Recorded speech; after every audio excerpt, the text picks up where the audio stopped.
How's it going, Yankee fans? Welcome back to Fireside Yankees with your boys Alex and Ryan. Hope you had a great New Year's Eve, not hungover anymore, and obviously starting off 2024 on a high note with us here on the channel. Obviously, looking at the Yankee situation, need pitching. We know this. We're going to continue to discuss this, options, news, updates, rumors that are kind of bubbling to the surface, but right now it's rather quiet heading into the new year. But there is one rumor that did kind of emerge out of the abyss this past weekend. It's that, according to The Athletic, the Yankees and the Mets actually have interest in bringing back Gio Urshela. Now, you guys all know Gio Urshela, fan favorite at one point, guy the Yankees acquired basically for nothing, and ended up being a really solid player for us. High batting average guy, decent on-base percentage, really solid glove at third base, could play a couple different defensive positions. He's a decent player, 32 years old now, coming off a significant pelvis injury. Obviously, this is not a guy you're bringing in to start for you. This is a guy you're bringing in to compete during spring training. If he's got it, if he looks good, you sign him to the active roster. He can be a nice little piece for you in the infield. If not, just kind of hold over in AAA. I doubt he's going to do that, though. I think a team will see the value and keep him on the active roster. But the Yankees, bring him in, see what he's got. He's familiar playing in the Bronx. Fans love him. He's a good dude, really good clubhouse guy. We'll talk about his value if this makes sense for the Yankees, and if they do have a 40-man roster spot right now available. So it is certainly not out of the equation, not out of the question that they could go after a player like this. But Ryan, before I dive into Gio Urshela, what he brings, how do you do today, my friend? I'm doing well.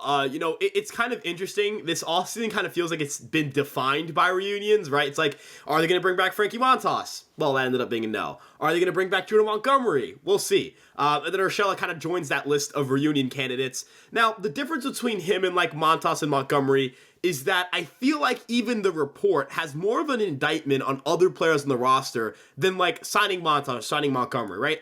Obviously, the Yankees need starting pitching. I feel like that's a given. I don't think anybody's debating that the Yankees could benefit from adding more pitching to their pitching staff.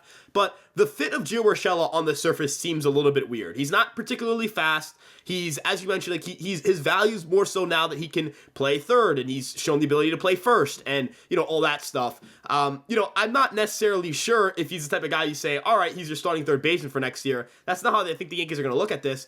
I think they just don't really trust Oswald Peraza that much, right? Like, he's not the guy they're going to start at third. They're going to start LeMahieu over him. They're thinking about Urshela. And look, this isn't some report from Urshela, like somebody who's linked with Urshela as the agent. Like when John Heyman says the Yankees are interested in Cody Bellinger, not that you disregard it, but you say, he tweets a lot about Boris clients. You kind of think, all right, maybe it's just Boris trying to drum up some interest. But it's not like Urshela is a Boris client or like the type of guy where, you're drumming up fake interest for him.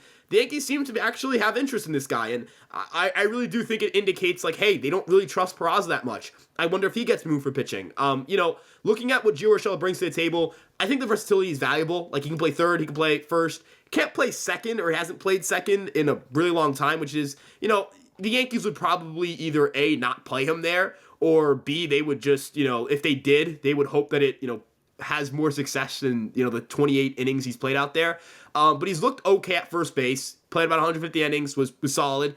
This past season, put up 6 defensive runs saved at third base in just 270 innings. I don't think he's a shortstop. He played some shortstop. Definitely don't think he's going to play there for the Yankees. I think you'll see Cabrera there before you see Urshela. But it's about the bat. Like, what's the bat going to be? That's what I think everybody's concerned about. What is his bat going to look like? Last year, it was not very good. 92 WRC+. Plus. As you mentioned, season was cut short due to that serious pelvis injury. The swing decisions got a little bit worse. He got a little too chase happy. But can he rebound to look more like what he was in 2022, where he put up a 119 WRC+? Plus? Because Alex, if you've got a 119 WRC plus and, you get like 6 defensive runs saved out of him, he's not a good base runner. He is incredibly slow and he's going to hit a lot of double plays. But if that's like your 9th hitter or your 8th hitter, that's a pretty good outcome. The question is, what is he going to be with the bat, right? Like, I think at this point we kind of know that, with the glove, he can handle himself at third. He's shown a little bit of aptitude at first. We know he's slow. That's not going to change. But it's a matter of, hey, can you last year he really struggled with putting the ball on the ground too much. Last year he did a little, the year before he did a really good job of generating ideal launch angles. That's what he did with the Yankees, generate a lot of line drives, really good bat bips all around. That didn't happen for him this year. If that can happen for him, add a little bit more of that power that we saw in previous years, he could be a solid player. Like, I'm not going to sit here and stick my nose up at, like, $3 million for Gio Urshela to be, like, the guy's projected for a 100 WRC+, plus, right? Like, I'm not going to stick my nose at that. Alex, we were, like, a bottom 10 offense in baseball last year. I'll take whatever I can get. And, I don't mean to slight Oswald Peraza here, but what has he proven? Nothing, right? Like, you can't, like, as much as I love playing younger players and seeing the upside, I also have to sit here and say, how many times have the Yankees said, yeah, this young player isn't good. We haven't given them much run. They're going to get sent off.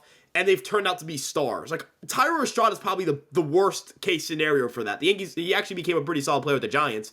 But that's like the worst case scenario. Florial, like, I don't know if he's going to become anything. They've kind of departed and jettisoned a lot of guys in their organization that were holdovers from years past or prospects that didn't pan out. I don't think that, Peraza is going to garner the trade value people think he has. He is not the headliner of like a Corbin Burns deal. Could maybe get you like a reliever, and I'd be down for that. Like, for the record, like if you could trade Oswald Peraza for like a AAA starter, I think the Giants are a good team to look at for that. Like, they have a guy like Mason Black, who I really like, sinker sweeper guy. But end of the day, like, I think the Urshela thing means more, hey, they don't trust Peraza, and that's how I read it, at least. Yeah. Look, I think that's a pretty logical take, that we don't know what Peraza is going to be. If the Yankees had an opportunity to trade Peraza in a package for a starting pitcher, I think I'd hit the go button, and I think I'd be like, bring Gio Urshela in, cheap deal. We know his offensive upside's probably better than Peraza next year, just based on proven commodity. And look, Peraza's a fine player. I mean, defensively, he's Gold Glove caliber. I like Peraza. I think that his upside is there. But how much action is he going to get this upcoming season, right? That's what I ask myself. Like, he's not starting. DJ LeMahieu's starting at second base, or at third base, rather. Got Gleyber Torres, and you got Anthony Volpe. Peraza's only going to be there if they need to, switch guys out, if there's an injury. And yeah, he'll play. How much is the question? I'd rather have a guy that can step in, is a proven commodity that's going to be able to contribute. But again, like, I'm fine either way. Obviously, Urshela coming off the pelvis injury is not ideal for the Yankees, because you just don't know what he's going to return to. But bringing him in for spring training and having him, if he plays well and beats out Peraza outright, maybe you try to move Peraza in a trade. Maybe maybe you have a little bit more option there. You have a little bit more opportunity to flex your infield and do some more stuff with veterans instead of guys that obviously have very minimal experience and haven't done much at the MLB level. So, Urshela's fan favorite. Love the guy. Super cool dude. Really great dude. Really good defensive player, or at least good enough that we're like, he could play third base every day and we would have no problems with it if they needed him to. Same thing with Peraza. The offensive difference, the offensive margin is obviously something to discuss. That's where the conversation has to be had. But again, we'll see how this goes. It's just a rumor. Not sure if anything will come of it. I'm fine sticking with Peraza, giving him the opportunities, letting him develop his offensive identity, and seeing what he's got, because I think he deserves as much. He's really been kind of put on the back burner after being, kind of benched or sent back to AAA for Volpe. He's kind of gotten the short end of the stick a couple times. I think he wants it. I think he's owed that chance, to say the least. But maybe if he gets that opportunity elsewhere, he still ends up having the chance to be a good MLB player, and the Yankees maybe get pitching in return. So definitely options. We don't know what Cashman's doing right now. The pitching market's thinning by the day. Montas off the board. We'll see what happens with Montgomery and Snell. Maybe they want to go to the trade market. We're going to talk right after this episode, another episode on a mock trade that the Bleacher Report dropped that we absolutely despise. And we're just going to rant about it because it's just fun to look how kind of ridiculous it is. Maybe in some world it has some sort of logic, but we don't agree with it. Maybe we'll talk about it in the next episode. But guys, give us your thoughts below in the YouTube comment section on Gio Urshela.